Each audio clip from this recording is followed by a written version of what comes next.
আজকালকার মেয়েদের একটা অংশ যেন নিজের শরীরকেই ডেবিট কার্ড বানিয়ে ফেলেছে, যেখানে পিন নম্বর হলো লোভ। লেটেস্ট আইফোন, দামি হোটেলের স্টেক, দেশ-বিদেশে রয়্যাল লাইফ শো করে টিকটক, রিল, ইন্টারকন্টিনেন্টালে চেক ইন, বেসিক্যালি সোশ্যাল মিডিয়ায় জৌলুস দেখানো। এই হলো তাদের dream life. How sick they আর!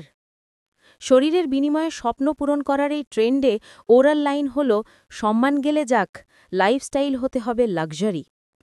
এক একটা মেয়ের চোখে লোভের আগুন, মুখে মেকআপের দেয়াল আর অন্তরে শূন্যতা।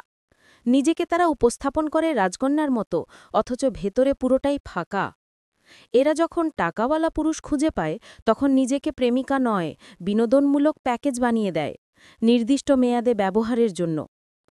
আর যখন এই বিনোদনমূলক প্যাকেজ থেকে টাকাওয়ালা পুরুষের মন সরে যায়, তখন শুরু হয় ব্ল্যাকমেল, কান্নাকাটি, সম্মানহানির নাটক।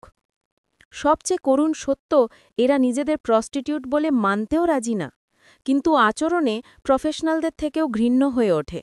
কারণ প্রফেশনাল প্রস্টিটিউটরা অন্তত জানে তারা কি দিচ্ছে আর কি নিচ্ছে, কিন্তু এই অপেশাদার, মুখোশ পরা লোভী মেয়েগুলো পুরো সমাজকে পচিয়ে দিচ্ছে। তাদের কাছে ইজ্জত সম্মানের থেকেও টিকিট মূল্যবান। খোঁজ নিয়ে দেখেন, বৃষ্টি আসলে নিজের ঘরের চালের ফুটো দিয়ে জল পড়ে, অথচ ইনস্টাগ্রামে হ্যাশট্যাগ দিয়ে দুবাইয়ের লাইফস্টাইল দেখাতেই তারা বেশি স্বাচ্ছন্দ্য বোধ করে, যেন সে কোনো বংশীয় জমিদার কন্যা। অন্যের টাকায় ঠোঁট ফোলানো, গাল টানানো, ব্র্যান্ড শো অফ করাই তাদের আত্মপরিচয়।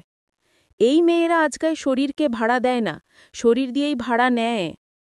আজ টাকাওয়ালা পুরুষরা ছড়ে ফেলছে, একটা সময় আসবে যখন আয়নাও মুখ ফিরিয়ে নেবে। কারণ নিজেকে এত সস্তায় বিক্রি করার পর আয়নাও বলে দেবে, তুই তো মানুষ না, এক ফর্মুলায় বানানো লাভ ফর সেল প্যাকেজ।